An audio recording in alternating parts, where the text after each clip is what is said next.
بسم اللہ الرحمن الرحیم۔ میرے عزیز دوستو، پاکستانی معاشرے میں بڑھتی ہوئی بے حیائی، بے راہ روی اور طلاق کی ریشو میں جو شدت ہے، اس کے روک تھام کے لیے جو بنیادی ذمہ داری حاکم وقت پر عائد ہوتی ہے، اس کے ساتھ ساتھ اصلاح اور بہتری کی ذمہ داری عوام پر بھی عائد ہوتی ہے۔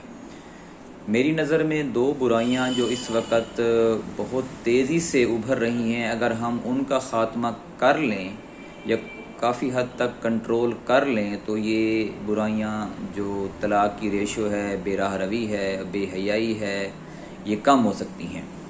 نمبر ایک تو یہ ہے کہ موبائل اور خاص طور پر یہ جو ٹچ والا موبائل ہے، یہ بچوں کے ہاتھ میں تھما دینا اور انٹرنیٹ کے کنیکشن دلوا دینا، یہ برائی کو پھیلانے اور بے راہ روی اختیار کرنے کی سب سے بڑی وجہ ہے۔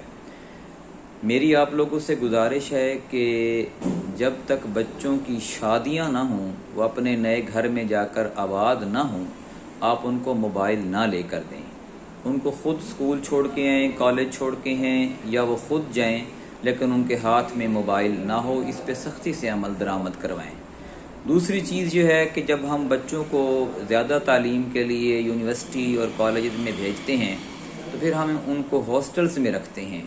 یہ برائی کے پھیلانے کی دوسری بڑی وجہ ہے۔ اپنے کولیگز کے ساتھ بہت سارے بچے بچیاں بے راہ روی کا شکار ہو جاتے ہیں۔ ہمیں نہیں پتہ کہ وہ رات کو ہاسٹلز میں رہتے ہیں یا آزادانہ گھومتے پھرتے ہیں۔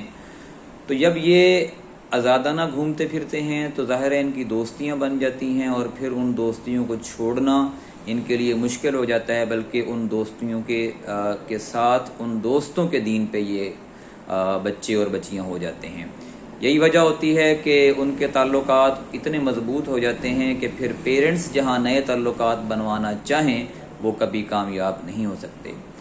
کوشش کریں شادی سے پہلے بچوں کو موبائل نہ لے کر دیں، اور جتنی بھی تعلیم دلوانی ہے اپنی نگرانی میں دلوائیں۔ بچے صبح جائیں، دوپہر کو یا شام کو گھر واپس آئیں، رات کو آپ کی نگرانی میں آرام کریں، اور اس میں برکت بھی ہوگی، بے حیائی بھی کم پھیلے گی، بے راہ روی بھی کم ہوگی، بچے کی تربیت بھی ہوتی رہے گی، اور رشتوں کو بنانے اور رشتوں کو نبھانے اور ان کے تقدس کو برقرار رکھنے کی صلاحیت بھی بچوں کے اندر رہے گی۔ بہت شکریہ۔